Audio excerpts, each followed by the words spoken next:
Fitness Pro Mentor community, welcome to another episode of the Fitness Pro Mentors podcast. Glenn and I are your hosts, and we are the Minds on Muscle show. And today is our last podcast of 2023 because we're getting close to the end of December, and we got a really exciting, juicy episode for you. But first, Glenn, how you doing today? Good, Brandon. How are you?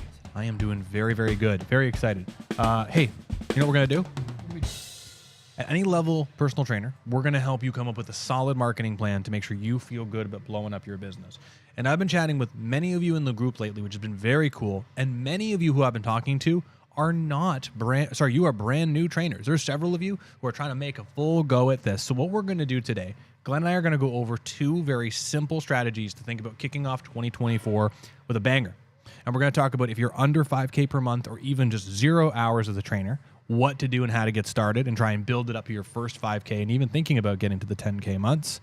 And then we're also going to talk about the $100,000 a year trainer and people who are bigger and bigger, what you can do to continue and grow and build this organic infrastructure to absolutely dominate your business. Now, all of this, if you're interested, is based off of our FIST formula.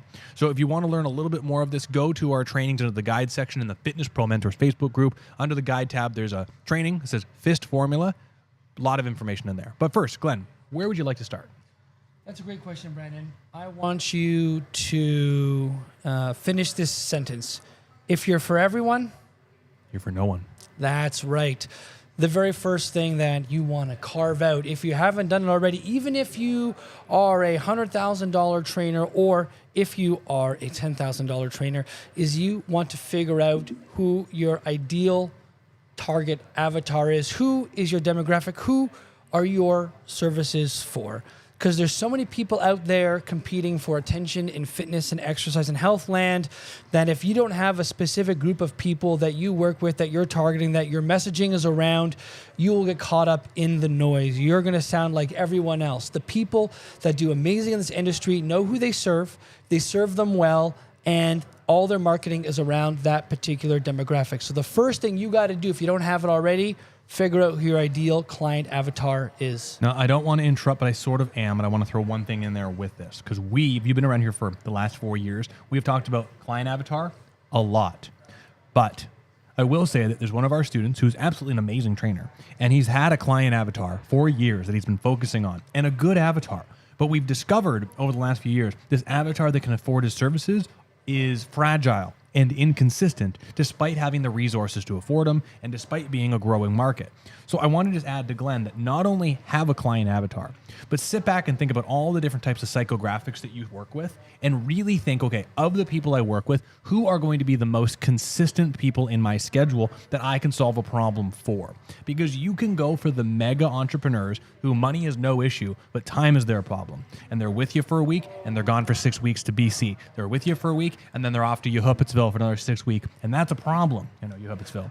But you really need to think about if we're going to really dial into a client avatar, it's not only having a person, but having a person that is reliable that you can grow a business off of. I got nothing else I want to add. I think that's really just the first step is if you haven't done that work, you got to do that work. And I would add one more thing. Do a deep dive into that work because it's not just enough to be like a Jane, she's 65 years old and she's got hip problems. Like you really got to get into the psychology of it. What is the cost of those problems, right? I mean, she can't travel and therefore she's not going to enjoy her retirement. But like, really, what does that feel like? Like what kind of, for some people, despair do they have where they look back at their life and they're like, I spent all this time sacrificing my hard time and my energy and just not taking care of my body ever. And now I've amassed millions and millions of dollars, but I can't do anything. I'm stuck in a chair. I can't move at all. Like, how deep does that hit? And you really have to understand that person so you can market in and around that. And we're not necessarily saying, like, really tap in and be negative all the time, but you have to understand how negative they feel and how your product, what you do, is going to solve that problem for them. You really got to dive deep into it because a lot of people, they get to maybe, like, the first step of that, but you got to go 5 or 6 steps deeper to really understand truly the psychographics of the people that you want to work with. So I'm going to throw an idea out there that I know Glenn and I both had around the same thing, and I hope we can both shed some light on this. But I've been thinking a lot about this. If you can't get people to show up, pay attention, or engage your material for free, how are you ever going to sell it? Now, one of my mentors, Tom Purvis, that many of you know, would tell you that if you give something away for free, people don't value it. And that is very understandable, and I would agree. But if you have an idea, a message, a product, some sort of really cool thing that you're like, people will buy exercise for pain management. People will buy exercise based off of dynamometers. People will buy da-da-da-da-da-da. And you try to share that message for free on social media or to your friends and family. And no one wants to sit with you and talk about it. And no one likes it and engage it. And no one shares it. And no one even wants the lead magnets you generate around it. How are you ever going to ask money for it? There is way more emphasis nowadays, and I think it's a really important thing, that at the very beginning of your career, try to do everything you can to give away as much value as you possibly can, to actually solve people problems, so that way you can start to actually charge. If you're in a position where you have a few skills and you can do a skill to help someone and they go, wow, this is absolutely amazing. And then you have another skill that you can stack on top of it, but you've already proven yourself. Now you can actually start charging for your service. And this turns into a litany of all things. Coming back to what Glenn was just saying around client avatars, this is where I think social media is a really, really good testing ground. If you have an idea, a message, a thought process, I would encourage you, go for free on social media and start talking about it. Start sharing it as much as you can, because you will find out very quickly from an unbiased crowd who actually likes it, who's engaging it. Because if you get a lot of engagement and it grows, then you know you've got something. And I think that that's a very cool idea. Now, I hope you have some more stuff to add on top of that, but ultimately, give away as much as you can. And there are strategic ways to do this. I'll say this too. So if you want a specific example, like no strings attached, reach out to me through the Fitness Pro Mentors Facebook group, or Glenn, Brandon Green, Glenn Owen, or Taylor, and we'll give you a couple suggestions. But yeah, give it away. Give it away. I mean, this is a thought that comes to my mind, and Brandon, feel free to piggyback off this and stop me at any time. Social media can be such a fickle game, because not only is there the actual message that you're talking about, but there's also how are you packaging that message, right? You could have like the best tasting cake in the world, but if on the outside it's not decorated well, it's offset to the side, it's not very presentable, doesn't matter how necessarily good it tastes, people might not even eat the cake and think it tastes that great just by the way it's presented in the image of it. Yeah. So social media can be very fickle. Yeah, go to the wide shot. Social media can be very fickle in that regard. One of the things that I was thinking about here is, if you're a new personal trainer, and let's say you're doing 10 to 15 hours of personal training, and you're having a hard time building your business, and you're charging, let's say, like fairly decent prices or town average, how good is your product, or how you're communicating or presenting that product, and the results and experience that people are having, how good is that if you can't give that away for free, right? I think your cake example is perfect, though. Well, I mean, so this is kind of what I'm thinking about is, if you're a new personal trainer, one of the things that I would do, brand spanking new, and you're trying to build your hours, I mean, there's probably a couple different things here. One, your product might be decent, but I'll be honest, maybe it's not good enough just yet for the prices that you're charging. Maybe you really got to do some free training, complimentary training with whoever to start building some of the other skill sets. The skill set of knowing like when to progress in exercise, when to regress it, when to abort it and do something different. Or maybe you have to get more time under your belt to work on the communication, right? Not just, hey, we're doing leg press today, so tell me about your day. But hey, we're doing leg press today because when you do a squat right now, you can't get very, very far down with that. So we do this leg press because what it's going to do is allows us to use a little bit less weight, so we can train you through a larger range of motion, get you stronger in a deeper squat position, so that when you're playing with your kids, you do feel stronger, and you can do that. Now let's start doing the exercise. There's so many other variables that are at play here in terms of the quality and the value of your product. So if you are a personal trainer and you don't have a lot of hours, I highly recommend, do try to give your product away for free. Do try to give away complimentary consults, assessments, reports of findings, and a couple free sessions to people to get those reps under your belt, to work on your communication, to work on your skill set. And like, here's the thing for me, I used to do this a lot when I was first getting started. And this thing happens where if you're not the most confident person just yet in any of those areas, when you are giving away your product for free and it is complimentary, it does take a lot of pressure off you, because you're not actually exchanging your time for money. You are doing it for complimentary. And here's the great thing is, if you are already doing decently well, or your skills do get better in terms of everything you do in those sessions, those people, after sticking around with you complimentary for that assessment report and those couple sessions, you can then reach in conversation and see how they're doing. If they're doing great and they want to continue, great. Now you've got a client that you wouldn't have had before, because maybe just doing the consultation assessment wouldn't have been enough to convert them. But now they've had some time under the belt with you. Like I said, I'm happy to give up $300 or $400 of my paid time. And if I'm going to get a new client that's going to last me 6 months, a year plus.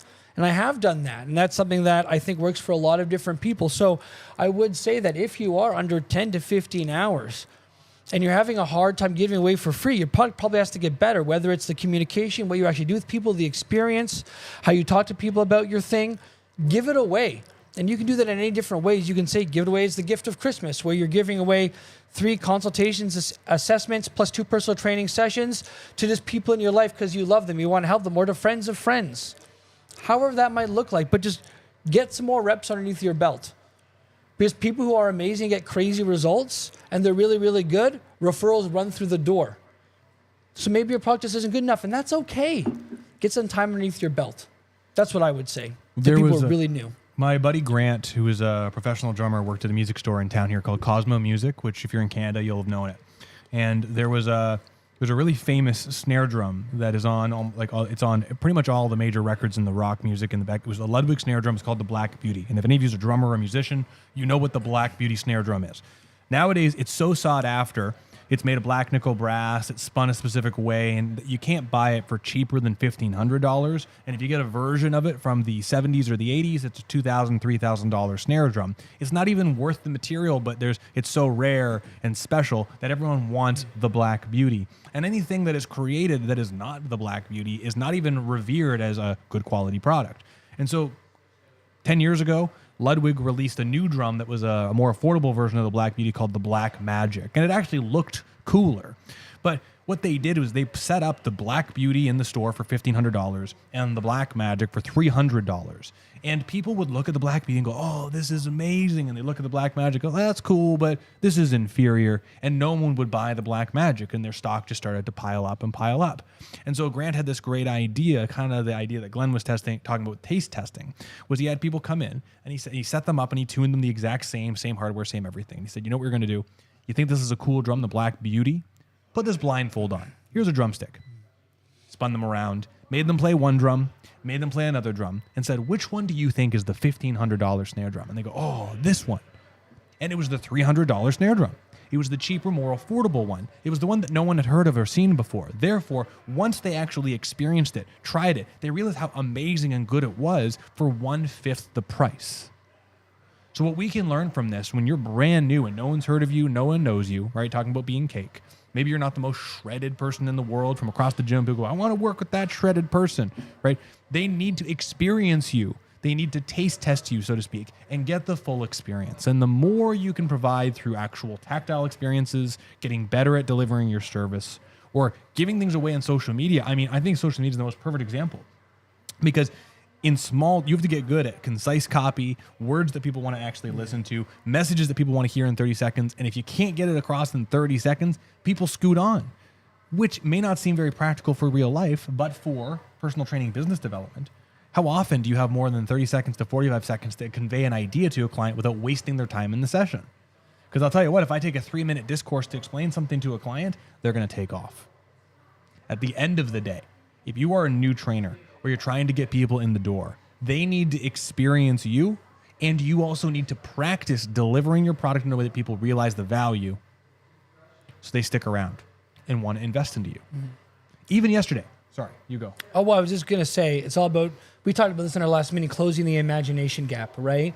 Is people have an idea of where they are, and they have this idea in their imagination of where they can be or what they could do if they felt better, if they moved better, so on and so forth. And every time you're able to have someone experience what it is that you do, on some level, you're closing that imagination gap with them. And people who are great at running consultations and sales calls, quote unquote, are really good at closing the imagination gap just through conversing and talking to somebody. I can go through my consultation with someone, set up the agenda for the day, let them know what's going to be happening, ask them a bunch of questions to really get the root cause of their pain, taught them about money, how they make decisions, ultimately then talk to them about how what I do when I show them, my system, how it's going to help them. And Brandon is at the point where we're so good at articulating that and speaking their language that we're really great at closing that imagination gap just through conversation. And then we go through the assessment, which they pay for, and then we go through a report of findings education session, and then we close that gap even further to the point where they can already feel it and imagine it so well in their heads and their brains that they're aching to get started. And if you're not there just yet, that's where doing the practical stuff with them for free helps close that imagination gap. Where if they get it for free and they're willing to roll the dice on it and they spend 4 or 5 hours with you over the course of a couple weeks, all of a sudden you've closed that imagination gap so much that they can't imagine their life without you. And that's really what it's all about. So we're going to move on, but I want to share one thing, and it'll be just a few seconds. Yeah. So this is, I'm not going to show the whole thing, but this is it's a text message stream between one of my regular clients. I see him twice a week, Darren. Yeah. Twice a week guy. for the last 7 or 8 years. He is a major contributor to my business. He's got a lot of problems I've helped him with. And what I've sent here is he told me that his brother-in-law had ruptured his Achilles tendon and was really frustrated and pissed, and truthfully wasn't making any progress, but didn't really, in Darren's words, didn't really see the value in investing into someone like me. And I said, well, no, that's no problem. We'll tell you what. Why don't I, and I sent him a 2-minute video. Hi, Bob. My name's Brandon. I'm Darren's fitness professional and muscle specialist. He mentioned a little bit about what you're going through with your Achilles tendon. And I sent him a 2-minute video with free instruction of some suggestions. And it was like, hey, Bob, and here's a bunch of things about what I know about Achilles tendon, and here's all the things that you can try. And I gave him some exercise recommendations. This was the idea of, even though I don't need more business, I'm still sharing free ideas within a second, just so that way I've kind of future casted the potential that we could work together. So either 3 things will happen. 1, Bob never comes in and thinks I'm a good person and tells everyone in Sharon that I'm a good professional. 2, Bob comes in, I help him now. 3, Bob figures out his Achilles tendon issue and feels better, and then he's 50 in the next 5, 10, 15 years, has a problem, remembers me and comes in. This is all an investment. And so I'd encourage you guys to consider doing stuff like that. It took me 2 minutes to record it, didn't even edit it. Anywho, last thing. Last thing? No, last thing. That was the last. I know I've got nothing else. We're good to move on. So all the stuff that we just talked about there, now I want to kind of take this a little bit further. If you're someone who is a busier professional, like myself and Glenn and most people in this gym, and you're someone who's around or aiming towards the 100K marker, you're not just looking to make more money, you're looking to make a career amount of money, want to set up a couple ideas. You go first. Oh, I'm sorry. So this is actually going to lead right into the notes that you have here, which I really, really love. I've been thinking about this. I think it's actually something both 100K trainers should be doing and 10K trainers should be doing, which is growing your audience. Growing your audience. And so, what does that necessarily mean? Well, I was thinking about this the other day as I was reading this book. It's called 1 Million Followers, about this guy who is he sits in the background, has no interest in being the front-facing person on social media or anything like that. But you would have never known who he was, but popular because he worked with Taylor Swift and like a whole bunch of huge brands. He doesn't want to be a front-facing guy. He likes being back behind the scenes. And he essentially came up to a book publisher and he said, if I can grow my following to 1 million followers in 1 month with having none, would you give me a book deal? They said, sure. Sure enough, 30 days, he grew his following across all platforms to 1 million followers. Pretty freaking impressive. And the whole concept here was like, well, how can you grow your audience? Because when you have an audience, there's going to be people who are like casual listeners. If you're, for example, we'll use a musical artist. There'll be people who never heard of you. They're casual listeners. They might listen to one song, not really like it, but maybe they'll come back once in a while. There'll be people that once in a while remember you and they listen to your albums. And then you're going to have the super fans who want to consume everything that you put out there and want to listen to every single piece of album, and they love you to death. Your super fans right now are the people that pay you for your money. One-on-one. Pay you for your service. Pay for your service one-on-one. Those are your super fans. The people that are listening to your albums when they come out, or they got you on some playlists, those are going to be kind of like your warmer, hotter leads. The people that have never heard of you and listening to one song, those are your colder leads. And what you need to do in your locale is you need to start figuring out how to build your audience. You have to start figuring out where those people are that are going to listen to your albums or kind of already kind of interested in you or interested in the kind of music that you would produce, or in this case, the kind of service you provide, and go get in front of them some more. You've got to grow your local audience. Now, how do we do that? So many different ways. You can go out business to business and meet people. You can go to some of these local like business networking groups, say hi to people. Go to where your local ITA is, right? If you know your target audience is going to be 65-year-olds, see if you can go meet some people at golf clubs or go to some seniors' homes, whatever that might be. But ultimately, you got to grow your audience. And once you've got your audience grown, you've got to start having some conversion events. Conversion events in this case are like concerts, right? These artists, they start growing their fan base, and what do? They go out and they have a concert in Toronto, and all their super fans are going to show up, but then some people are kind of half fans show up. But then by having an amazing experience at these concerts, they become super fans. So you've got to go out and meet some of these businesses and set up some conversion events. Go to a yoga studio, build some relationships there, and then have a how to move and exercise pain-free event there where you hold a concert all about the music of how to move exercise pain-free. Give as much value as you can. Have a raffle prize of a consultation, assessment, and report. Give it away to somebody. And then everyone else that comes, follow up with them the next day. Chat with them a little bit. See how you can help them. Give them some value. Then offer a complimentary consultation with you. Some will take it. Some will not. That's okay. But you want to go out there, build as many relationships as you can in your locale. And now as the relationships get warmer and warmer, set up these conversion events and try to get at least one a month to build up your business and then your other trainer's business if you own a gym. That way everyone gets busier because a rising tide lifts all ships. So the last thing that I'll throw out there on this point, because Glenn said that also eloquently and perfectly for the podcast.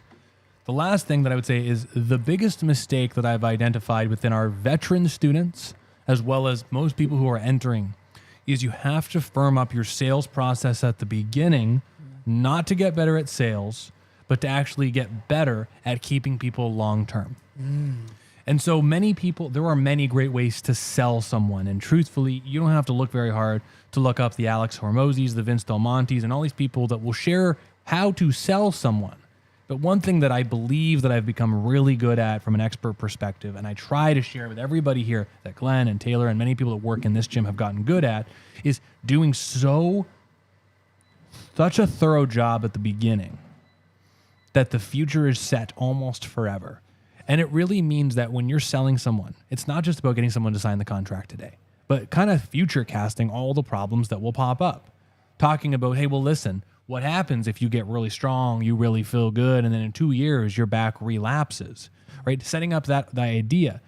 I've got myself so well positioned with the way that we communicate things, and I just did a whole training on this. I'll tell you what, anyone that's listening to this, if anyone is interested in hearing how I'm closing clients right now, send me a message and I'll send the actual training I did for you for free. No problem. It's actually a part of our mentorship. I'll send it to you for free so you can hear it. But in the whole thing, I've set it up so well that if a client ghosts me like we've all experienced and they have a problem show up in the future, we actually talked about that. And they also can kind of see I set up exactly what would happen to have that problem happen again. And in most cases, it brings them back in the door. The most important thing you can do is look at all the reasons a client might stop coming to see you.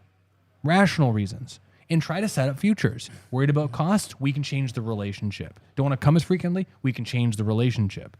You don't feel like you're making any progress? We can collect some more data to make sure you actually are. And if things are fine, then we can space things out. And if not, we should come closer together. There's a lot of different ways we can do this. At the end of the day, it comes down to how you convey those ideas and how the client hears them and do they understand them. So it's not just selling, but it's really looking forward, selling for retention. I have nothing to add. I think that was perfect. Cool, guys. Listen, we're going to put a pin in this today, and unfortunately, this will be the last podcast because of where Christmas falls for 2023. I got a pick of the week. Glenn, do you have a pick of the week? I do. Excellent. Go. My pick of the week is me telling you right now, using my pick of the week, what I would do exactly if I was in your shoes, if I was not making the kind of money I wanted to, and I was under 10 hours a week. I'd give away my training as much as I can to everyone to get my quality of my service better, my communication better. I would start collecting videos of my clients being really successful and post them on Instagram and social media and telling their stories in as a concise way as I can. I would go out and start meeting as many different people as possible that serve my clients in my niche and building those local relationships, and over time, warming them up to the idea of doing a presentation with them, giving away my services to these gym owners for free in addition the entire time. The last thing I would do is I would look back to all the clients that I've ever worked with, and I would call all of them right now today, seeing how they're doing, trying to give them some value, and see if I can offer them a complimentary consultation assessment report of findings to come back in, just to see if I can help them a little further, or offer them one of the ebooks that we have as lead magnets. I would do all of this stuff. And this is the kicker. You got a 40-hour work week. If you're only working 10 hours, the other 30 are spent doing all these different things. And there's no reason that if you're not doing all these things on a cyclical, consistent basis, that you shouldn't get busier really, really quickly. You really should. That's my pick of the week. Go build your local network, give away your product, get a lot better. Make sure that if you've got a 40-hour work week, you're actually spending that time doing all that stuff. Collect social proof, post on your social media, start a Google My Business page, get some reviews there as well, and just keep doing that rinse and repeat. It's really, really simple. It's really, really simple. Don't stop. I've done it before. Brandon's done it before. And when you stop, things essentially come to a slow turn, and then you don't have the irons in the fire. You can't stop. That's my pick of the week, Brandon. As soon as you get distracted, you start working on that new exciting thing, the thing that makes that pays the bills, starts to change. I had to use my pick of the week to do that. I had to. That's all right. Yeah. My pick of the week is a little bit of a repeat, but I got to tell you how much it's like blowing my mind. I want everyone to go buy a dynamometer or a crane scale and start collecting data. I got to be honest, I was a part of several different muscle testing paradigms. The second I started using more dynamometers, even last week, I had a client who was doing some stuff, and he's been with me for years, and he's was kind of waffling on maybe I should take a little bit of a break. And I said, well, tell you what, let's just do an assessment and let me collect some better numbers with you. And we used dynamometers, which are still qualitative pseudoscience assessments, to be quite honest, just because of where things are positioned, but it's as close to as quantitative as I can get. And at the end of the day, the metrics helped us actually retain that relationship, because we saw things that we thought were strong and equal, so to speak, were really different. And it was because we had better numbers to work off of, which this is just measuring the force at the point of application, which is exercise. So the reason why I say this is because going into 2024, there's going to be way more of this at Strata, even more. And I think I'm going to do a little course on this to try and help people. Was just doing some research, talking to a good friend of ours, Charlie McMillan, to try and make sure I've got my ducks in a row, and I'm excited about it. I love these. I actually did a whole bunch of the MMTs, our muscle testing methodology that we use here, the initial 7, right? We have some, long story short, but it was really interesting to see, like, oh, shoulder extension right and left both felt strong, 20 pounds, 19 pounds, really, really similar. Oh, rotating your pelvis to the left, 17.5, rotating your pelvis to the right-hand side, 24, right? Go through, do an intervention. Oh, now that side that was 17.5 is 23, and the other side is 24, right? And for people who, even if sensations aren't changing as rapidly as they would like, having the qualitative data, right, to show actually, look, we're actually seeing the strength improve. So, like, we are making some changes. This is great. Give it some time. Goes a really, really long way for retention. I love these things. Everyone, happy 2023. We'll see you next year in 2024. And hey, starting off next year, if you've been watching and you're like, you know what, these mentorship consultant guys are a little expensive, but I want to get in, we've got an option for you. So send me a message. Love to chat with you guys. We want to help you grow your business. Want to make sure you have all the support you need to have the career you deserve. But everyone, thanks for being here. We'll see you next year. Happy holidays.